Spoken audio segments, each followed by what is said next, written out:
Everything old is new again. America's entertainment pop culture talk show. It may well possess a rudimentary intelligence. I'm trying to think, but nothing happens. Felt a great disturbance in the force. Hello, I'm Mr. Red. Come on, bark like a dog for me. Where's the goodies? Leave the gun.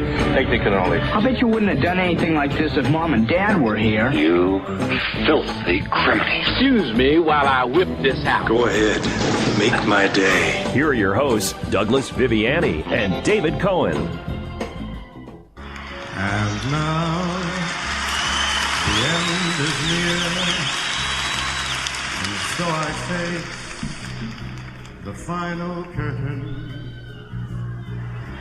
My friend, I'll make it clear, I'll state my case, of which I'm certain. Welcome to Everything Old is New Again. How about that for an introduction? This is Douglas Viviani, sans our usual David Cohen, music extraordinaire, cultural icon, but that's okay, because this week we have an amazing special guest co-host that will more than fill the shoes of David Cohen. Let's put it this way. For more than 50 years, Tom Dreesen's delivered a special brand of stand-up comedy that is down-to-earth, warm, and unpretentious. He's made more than 500 appearances on television, including dozens of appearances on The Tonight Show with Johnny Carson, actually 61 times, Late Night with David Letterman 60 times. He's served as the opening act to the legend we just heard, Frank Sinatra, singing one of my favorite songs, by the way, for 14 years. And along the way, he became a legendary performer himself in the entertainment industry. He's just come out with a tremendous book, Still Standing, My Journey from Streets and Saloons to the Stage and Sinatra. Tom Dreesen, welcome to Everything Old is New Again. Thank you, Doug. That was a touching opening. My mind just flashed back in an instant. All the years I toured with him, 14 years in 45, 50 cities a year. Usually his closing number was always New York, New York, because it was an up tune and it'd lead people up. But the song before that would be My Way.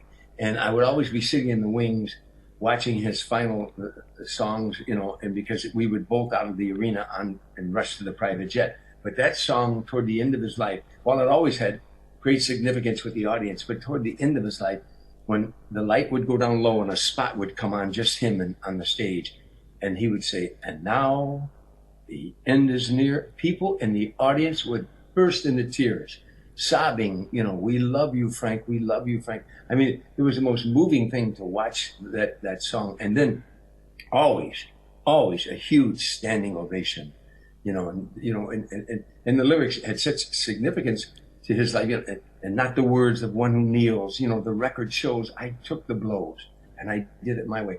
That song, it's played at more male funerals than any other song in the world, because there are so many people who said, my uncle was like that, my dad was like that, my grandfather was like that, or my mom was like that, or my grandmother. They did it their way. And it's sort of like their national anthem. People who stood up for what they believed in. People who Glenn Campbell had a song saying, on the Rhinestone Cowboy, the lyric was, "On the road to my horizon, there'll be a load of compromising on the road to my horizon." And Frank, there was no compromising. It was, he did it his way. Anyhow. But you know what's amazing about that song? Excuse me. You know what's amazing about that song is that I was 16, and this is, let me see, this would be 1980, 70, 78, 79, in that range. At 16, 17 in high school, and I was known for playing that song around and enjoying that song, and people would laugh, and then as they started to hear it and as they started to enjoy it, all of a sudden we became fans not only of the song and the meaning, but of Frank Sinatra. Now think about that, because that was sort of towards the later years, of course, of his career, and a whole nother, probably, I guess we'd say, fourth generation where I was, that went ahead and dove into his playlist and just enjoyed it and still enjoy it to this day. Well, in the book there's a story, because you read the book, but in the book there's a story about, there was a hip-hop station here in L.A. after Frank died that kept calling my manager saying they wanted me on the show, on the hip-hop station. And I kept turning it down, thinking it was, they were going to kind of rag me or something like that, because they were young hip-hop people. So I kept turning it down. Finally, I was appearing at the Laugh Factory in Hollywood, and this young Latino guy waited for me when I came off stage. He said, "I'm the one who keeps asking you to be on our show. Would you please come on our show. We really want you on, and we'll treat you with respect. And I said, okay. I go to the show, and I get 7:30 in the morning, and he plays a couple of Sinatra songs on this hip-hop station. And one of them was My Way, of course. And then the phones lit up. 17 years old, 19 years old, 18 years old, 16 years old, asking me questions about Frank Sinatra. We go to commercial break, and I say to him, and I don't get it. This is a hip-hop station. Frank Sinatra is so far from hip-hop. He said to me, oh, man, you don't get it. He was an outlaw, man. He was an outlaw.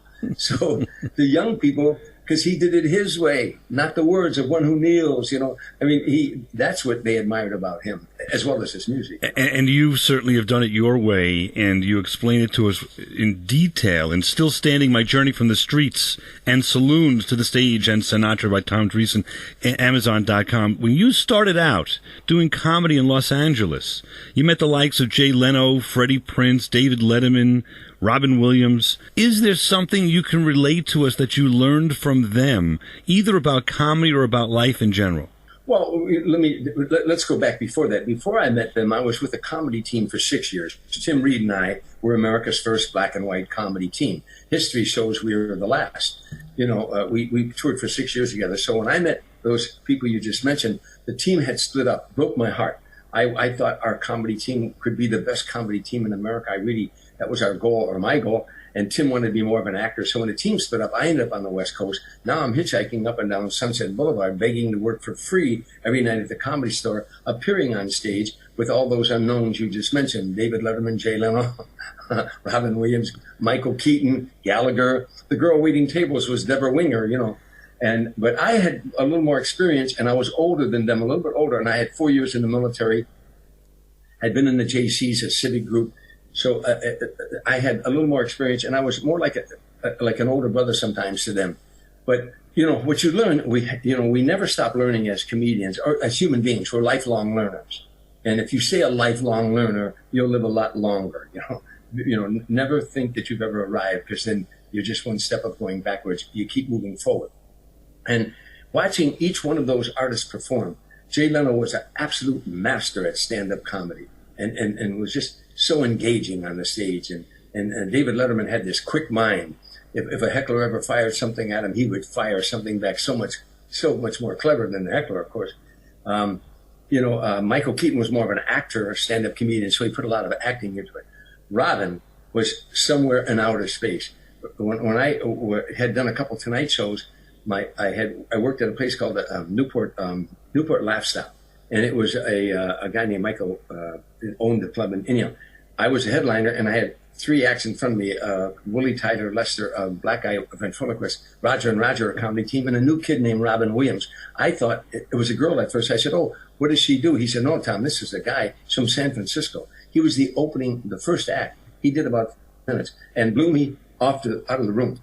His mind, Robin Williams could not do 6 minutes stand-up on the Tonight Show like we did, like David did, like Jay did. You couldn't confine him to 6 minutes. He could do an hour, but he couldn't do 6 minutes, because he was everywhere and just brilliant, just absolutely brilliant.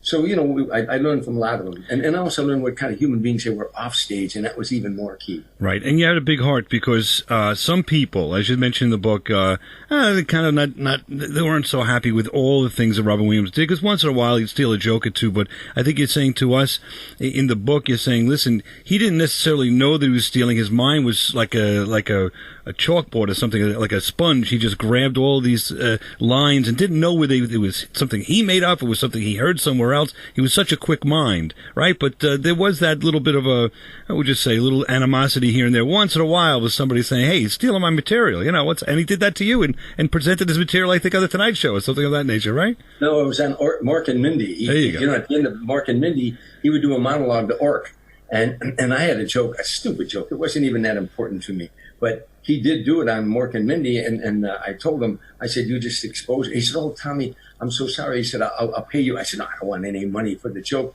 but I can't do it now, because everybody will say, 'Oh, you took that from Robin.'" But in those days, television was small, so if somebody stole some of your material, Rodney Dangerfield said, "It's like taking one of your children," because our material was so important. But the thing with Robin is, you could have a gem of a joke, like a nugget of a joke, and it wasn't a complete. It was fairly funny, and he could take it and make it extremely funny. You know, he had a way with just doing material. So he put icing on the cake for it, and it's an amazing world to be in the world of comedy, and then to be a part of the world of Sinatra and Sammy Davis Jr. We're going to explore all of that and more when we come back and Everything Old is New Again. Still Standing, my journey from streets and saloons to the stage and Sinatra. Tom Dreesen. It's an amazing read. You've got to get involved. Amazon.com, I'm sure, has it. And, of course, any place you can get books these days. And what a great time for it when we're all stuck sometimes inside these four walls and want something for some entertainment. This is a tremendous book. Still Standing. We'll be back right after this. And Everything Old's New Again. Baby, if you've ever wondered whatever became of me.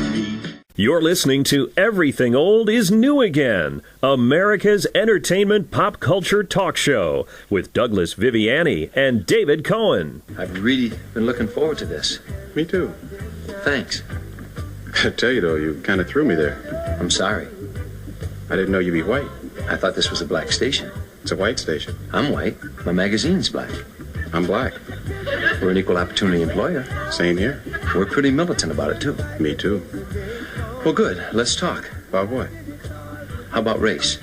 I don't think that much about it. Me neither. We're back here, and Everything Old is New Again. Very cleverly written and performed by Tim Reed and our guest, Tom Dreesen. We're enjoying a discussion. Now, there is a little talk about WKRP in Cincinnati, or from that show, which was, we mentioned previously, co-starring your sidekick, your partner, your co-writer. There's so many different words, but you guys were tight, thick as thieves, let's say, for 6 years, that's for sure, as you toured the country, and before even comedy clubs were really popular around. So you went all over the place, and I'm sure, unfortunately, at the time, you probably faced, and I think you do mention it, animosity, let's say, from both sides of the aisle. And I just, in this time that's not always so peaceful as well, maybe you have something to share with us a little bit about learning about, race relations and how to get along as the human family, let's say. Well, by the way, that was a clip from WKRP after the team had long since split up, and I was on my way, very successful, and so was Tim on WKRP. And they wrote that episode and cast me in that role as Tim was the only black guy in an all-white station, and I was the only white guy in an all-black magazine. So they thought that would be a great, and it was written by Hugh Wilson, and he wrote that was just brilliant writing. And I got a chance for Tim and I to join again, and it was so exciting. Tim Reed and I were again, as you know, America's first black and white comedy team. In history shows we were the last. That speaks volumes. 1969 to 1975, there were no comedy clubs in America. There wasn't a comedy club tour. So we did all black clubs in the North and the South, what they affectionately call the Chitlin Circuit. Black-owned, black-operated nightclubs. The 20 Grand in Detroit, the High Chaparral in Chicago, the Sugar Shack in Boston, the Club Harlem in Atlantic City, before there was gambling. And then we worked all white clubs, too. We worked all black clubs. I'd be the only white guy within 2 or 3 miles who worked all white clubs, or Tim would be the only black guy. We ended up on the Playboy circuit. So 95% of Americans, I believe, really liked what we did. But there was a 5%, there was an element that was always trying to divide us, as the nation is today. There were, in those days, there were riots all over the United States. African Americans were rioting in every major city in America, feeling disenfranchised from the system. And I had just gotten out of the service. The Vietnam War protesters, they were burning cities down, and it was just chaos. In the middle of all this, Tim and I were going across the land trying to make people laugh. Anywhere there was racial tension, we went there. We didn't preach. We just tried to make people laugh. We did 11 prisons in 1 year. We went to colleges, high schools, anywhere there was racial tension, just trying to make people laugh. And I'll tell you this, that I sum it up always this way. Tim and I are still the best of friends. America wasn't ready for us, but we were ready for America. But Tim and I are still the best of friends, and will be till the day we die. And my point is that I can't tell you how many times, Doug, that after a show, anywhere we were, a black guy would come up to us and say, I got a white friend and I'd like to reach out to him, but if I do, the black guys the brothers are going to wear me out. But after watching you and Tim, I'm going to reach out to my white friend and make a friendship. Vice versa, a white guy would come and say, I got a black friend, I'd like to reach out to him, but the white guy's going to give me a bad time. But after watching you and Tim, I'm going to reach out to my black friend. If we receive nothing else from those 6 years together, I will take to my grave. The thing is that what color is laughter? Somebody tell me what color laughter is. I did an album in front of an all-black audience after the team split up, called That White Boy's Crazy. And people would say to me, "You're going to go in front of an all-black audience? Are you?" I said, "Are you afraid?" I said, "What color is laughter?" It's right. That's what's going to unite us, if anything, and also just plain common sense. There's a great clip out by Morgan Freeman when he was on 60 Minutes way back in the day. I don't know if you saw it, Doug. Yes. But I think it was Mike Wallace said, "What are we going to do about this race thing?" And Morgan Freeman said, "Stop talking about it." Exactly. We're all Americans. Exactly. And, I have children that are 11 and 8, and at this point in time, it's totally irrelevant to them. And so we don't get involved with discussing race. We discuss people, and we talk about people and as one whole picture of the human race. Because you know what? That's what we are. And guess what? Who knows? 100, 300, 500 years from now, these races are going to be so mixed, that no one's going to know the difference one or the other. It makes no sense. We all put our pants on one leg at a time, so to speak. We're all in the same world. Let's get together. And I have hope for the younger people that don't have this impression that older folks are putting on them. And at the very least is we shouldn't be poisoning the mind of the youth. Let's put it that way, even if we can't get over our silliness, if that makes sense. Well, I'll tell you this. Tim Reed and I went into the belly of the beast. We went in the South and the North back in the day. We're talking about 1969. Martin Luther King had been assassinated. Bobby Kennedy had been assassinated. The Vietnam War, the race riots. We went into the belly of the beast. Martin Luther King went into Selma, Alabama, the belly of the beast. He also went to Cicero, Illinois. And those people, he said he was more frightened in Cicero, Illinois than anywhere in the South. He went to the belly of the beast. If you believe Black Lives Matter, and I'm not going to say you don't, then what you want to do, don't go to Pasadena, California, or Van Nuys, California, or even Chicago, where they told the police to stand down and scream in the policemen's faces, Black Lives Matter. If you really believe Black Lives Matter, 470 people were shot in Chicago in the month of June, 90 of them murdered, and 12 of them were little children. One of them was a 12-month-old baby boy, and you don't know his name.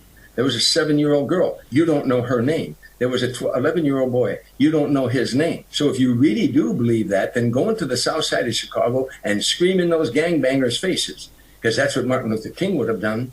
So if you really believe that they matter, then go into the belly of the beast. And if you won't go there, then I don't believe you. I agree with you 100%. Well said. And something else that was well said to you, and it's interesting, because our audience will remember who this person is for sure. And if you don't, look him up, because he was a funny, funny man. Jack Benny gave you some advice.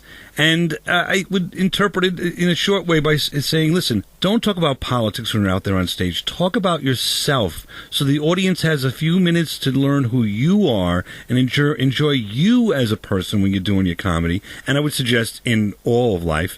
And further, Ed McMahon, believe it or not, had a comment that made an impression upon you, basically saying, and it's a simple phrase, but it's hard to do, especially when you're under pressure, have fun, enjoy what it is you're doing. And I just thought that those two statements to me stood out in this book as something that we can relate, not as just comedians, but as in any walk of life, as a parent, as whatever we're doing for the day. I think those are significant comments. Does that make sense? Yes, of course. Jack Benny, I was a fan of his. For the younger audience who do not know him, Jack Benny was an incredible comedian from Waukegan, Illinois. And just to bring, a person is an artist in any endeavor when they make their work look one word: effortless.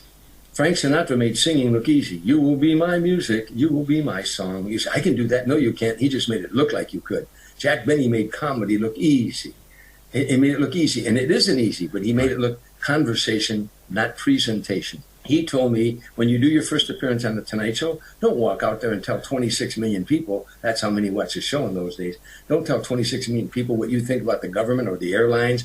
Tell them about you. Tell them about your childhood. You grew up on the south side of Chicago, Harvey, Illinois. Tell them about your 8 brothers and sisters. Tell them about the Catholic school you went to. Tell them about the nuns who taught you. So after 6 or 8 minutes, of you doing stand-up comedy in front of 26 million people. When you walk off, they say, oh, that Tom Dreesen, you know, he had 8 brothers and sisters. He went to Catholic school. He was an altar boy.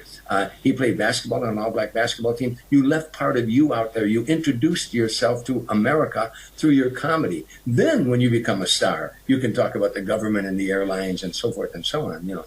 And Ed McMahon, before I walked out on that first appearance of my Tonight Show, as you know, I was bumped 3 times. It was the 4th time I was going on. The pressure in those days, I can't describe to you what that's like. One appearance on the Tonight Show and your whole life changed. Freddie Prinze got a sitcom the next day after one appearance. I got a development deal from CBS. I was in the unemployment line one day, and the next day my whole life changed. And I knew that going out, the pressure was there. Not only that, my mother had everybody back in Harvey, Illinois watching the show, so if I bombed, I couldn't even go back home. And then Ed McMahon said to me, Tommy, have fun, and they'll have fun. Have fun out there. So I tell all young comedians the same thing. No matter what's going on inside, no matter what pressure, and no matter how you're feeling, the audience doesn't know how you're feeling. Act like you're having fun doing this material. Exactly. And if you act like you'll have fun, believe it or not, you'll start to have fun as well, even if you've got that black cloud of the pill or whatever it might be that's following you as you walk onto stage, I assume. And well, here's the thing. I don't want to interrupt you, Douglas. Sure. Here's the thing. I've got it on my desk. A great bit of philosophy. Act as if you are, and you will be. Now, if you say, gee, I wish I was a confident a human being, or act as if you are. I say, gee, I wish I could be calm on stage and be a good public speaker. Act as if you are, and you will be. You have to, you know, again, the audience doesn't know your inner feelings. So, you know, act as if you are, and you will be. And that brings up a story. It's interesting. David Cohen is not here today, but we don't always, this show is not always celebrity interviews. We do lots of back and forth. We talk about a lot of different topics.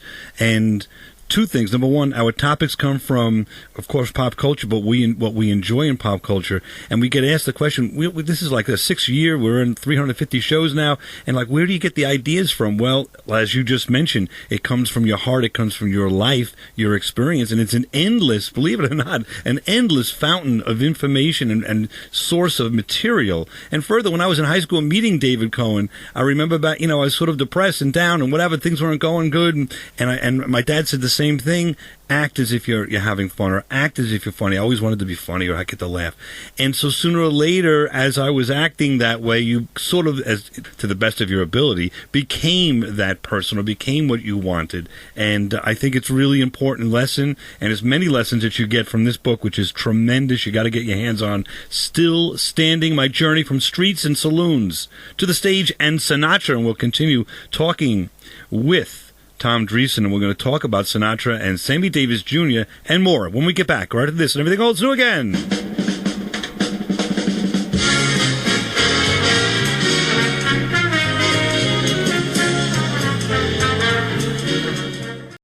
This is Everything Old is New Again, America's entertainment pop culture talk show with Douglas Viviani and David Cohen. He's a friend of mine. But what about those eyelashes? Hey, what's going on here? They're from Miss Gorin, sir. Would you mind turning down the sound? My work really does interfere. Oh, sure. You think it's easy to write 24 books? What button is it? To have 3 of those on the bestseller list? We're back here. Everything Old is New Again. That's a tricky clip. I tried to get something different to introduce our 3rd section here with Tom Dreesen. And that's Tom on a Columbo episode in 1990, A Sister's Jealousy. He was a guest star there as a talk show host. He's been on 500 shows. I have to ask, you didn't get a chance, I don't think, to share the screen in that show with Peter Falk. Did you get a chance to meet him? And or out of all of your 500 appearances, other than the WKRP, which we spoke about, does any stand out as like an amazing appearance? Well, the Tonight Show, there were nights on that Tonight Show that I wish I could take the audience home with me, and that was always exciting. Doing the Dean Martin roast, because, I was a Dean Martin.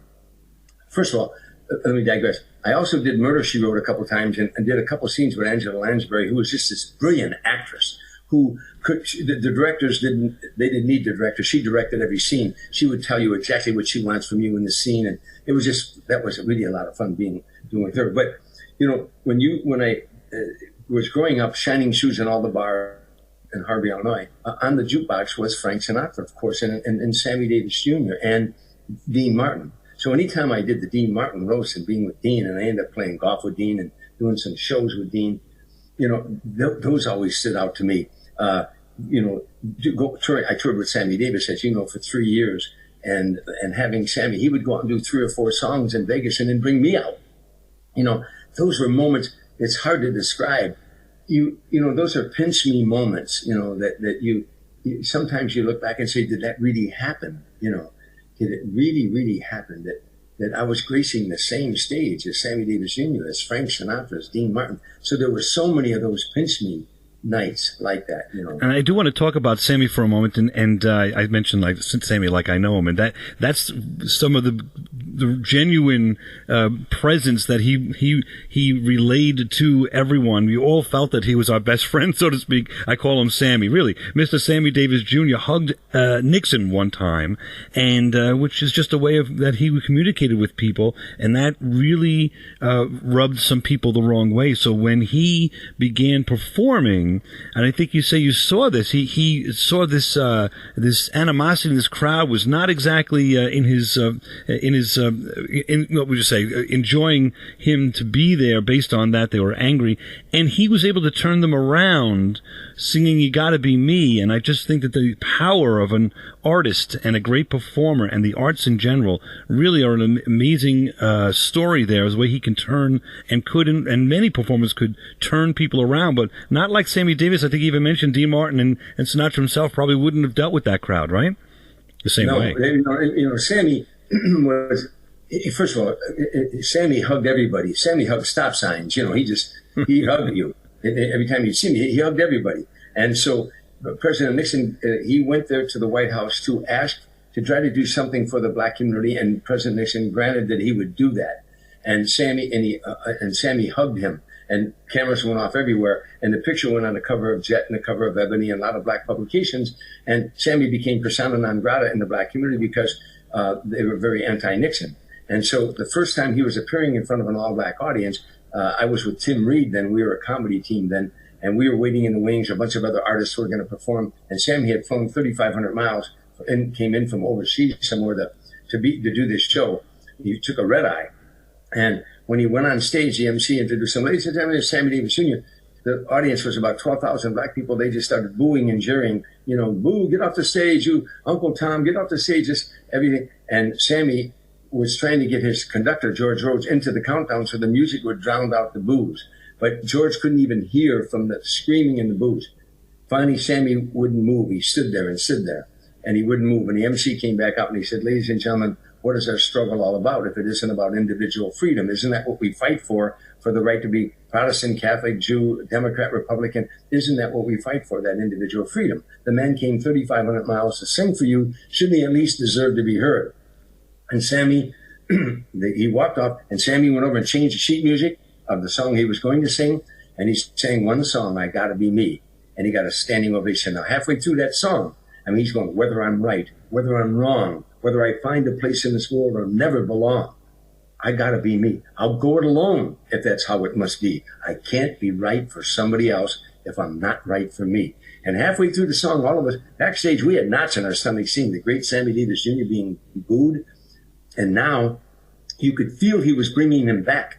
And in the end, he got a standing ovation. The crowd was saying, we don't believe your politics, but that was really something special. Now, in my 50 years in show business, I've seen people take a tough crowd and turn them around after an hour.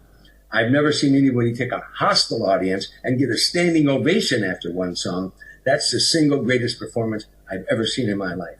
And it must be something also with respect to magnetism. That's the only word I can think of, but there's some word that describes when you meet someone, and it could be in a big arena. Like I went down in '89 outside Bally's in Atlantic City. I saw you perform, and then I saw Frank Sinatra perform. And the small group of people I was with were, enthralled. And you did a tremendous set, and then introduced, and we were laughing and in a good mood, Frank Sinatra. Now, I've only met 2 people, and I say met, I've only been in the presence of 2 people that have this kind of magnetism. One was Ronald Reagan, who came to my law school and spoke, and it's just something, and then Sinatra was the second. It's just something that's undescribable, that this person has this electricity, this rapport with you back and forth, that you feel you're part of that group, but also that this person is beyond reproach. You just are on their team right up from the beginning, if that makes any sense. And I don't know if you can describe that as you experienced that with Sinatra, and I presume that from your story that Sammy Davis Jr. had that kind of magnetism as well on stage. Sammy sang from his guts that day. He sang from his guts, and you felt every single lyric. Frank Sinatra did the same thing. When Frank Sinatra sang, he was so vulnerable in a song.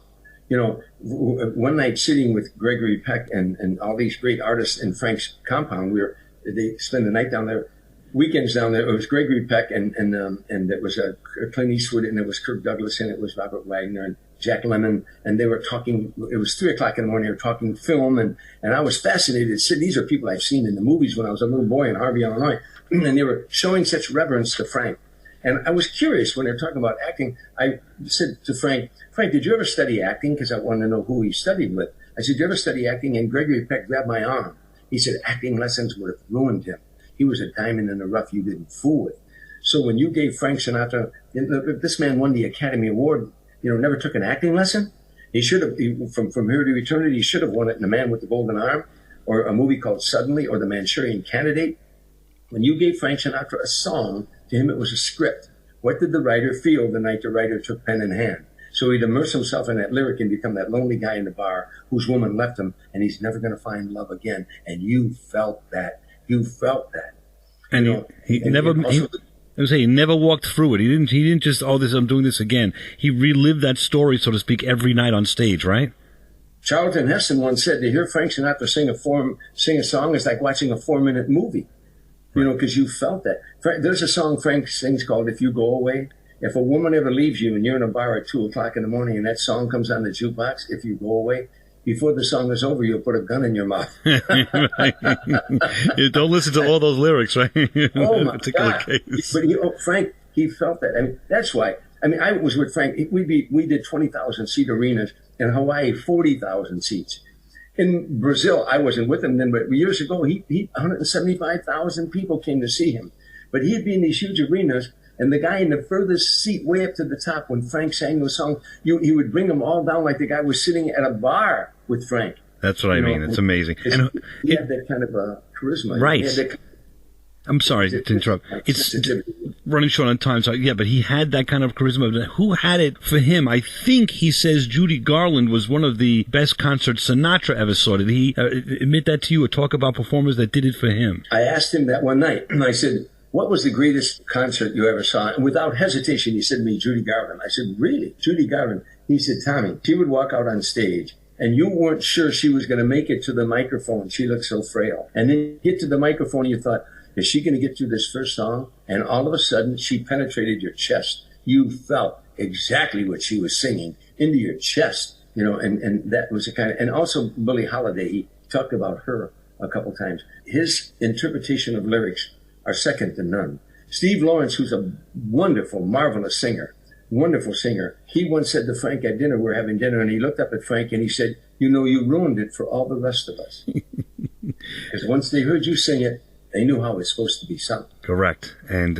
I'll tell you what, we know how it is and how it's supposed to be done with respect to writing a book that you cannot put down. So be prepared, because you're not going to put Still Standing, My Journey from Streets and Saloons to the Stage, and Sinatra by Tom Dreesen. You're not going to put this book down. There's so much. We're just touching the tip of the iceberg of the stories, the wisdom, the fun in this book. Still Standing. We'll be back right after this. Everything old is new again.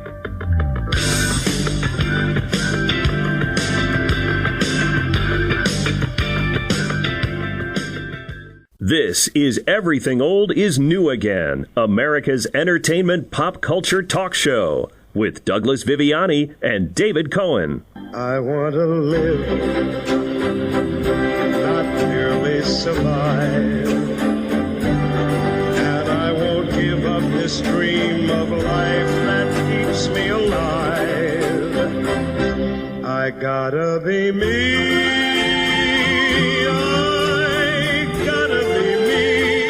And we've got to be everything old is new again here, and we're having a great time with Tom Dreesen talking all things Sinatra. We have stories about Dean Martin. There are stories about Sammy Davis Jr., Freddie Prinze. The stories go on and on and on. This gentleman has a storied career in comedy and in Hollywood itself.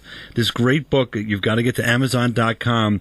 Just look up Still Standing and you'll find it. But the total title is Still Standing, My Journey from Streets and Saloons to the Stage and Sinatra. Tom Dreesen, I'm telling you, it is a tremendous book. You're going to really enjoy all the stories behind the scenes. Yes, you are probably now one of the only people left, other than Mr. Sinatra's family, that can talk to us about the real Frank Sinatra. You were with him for many, many days, many nights, many months, 14 years, under pressure, under good times, under bad. Can you give us, I know it's not easy to do, but a synopsis of what it was like to have Frank Sinatra as a friend and to have Frank Sinatra have your back, as they say? I mean, by the way, I also was a pallbearer at his funeral, and I spoke at his funeral.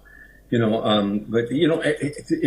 I am one of the few people alive that knew him from my perspective. I was a buddy. I was a pal where his family knew him as a father. Of course, the two daughters who loved their dad dearly, and Frankie Jr. has passed on now. So there's hardly anybody on the planet today that knew him as intimate as I did from a buddy's perception. He never went to bed till the sun came up. So he, whether we were on the road or off the road, he wanted you to hang out with him. So if I was staying down at his compound down in Rancho Mirage, he sometimes would come and get me in my bungalow. So I explained to your audience, digress for a second. He had this huge compound in Rancho Mirage in the Palm Springs area, and it had, the swimming pools and the tennis courts and all that stuff in the main house. But he had bungalows on the outer perimeter of the compound and off of Tamarisk Golf Course. And the bungalows were called New York, New York, Strangers in the Night, Tender Trap, My Way, named after his songs.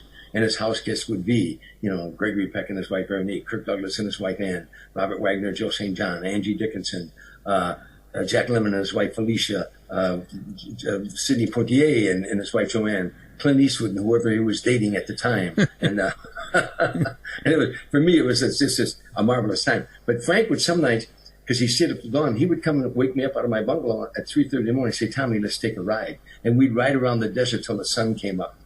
And he, when I first started touring with him, he was the boss, of course, of this wonderful tour. Later, he became like a buddy, and then toward the end of his life, he was like a father to me.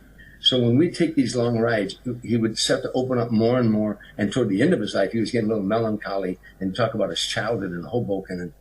And we just had these wonderful, wonderful moments that I'll never, ever forget. And some stories that he told me that I would never tell, and then other stories that he didn't mind me telling because they were fun stories of people that he knew and people he loved. And so what were some of the values that he espoused and tried to live by? Let me give you one of the great stories.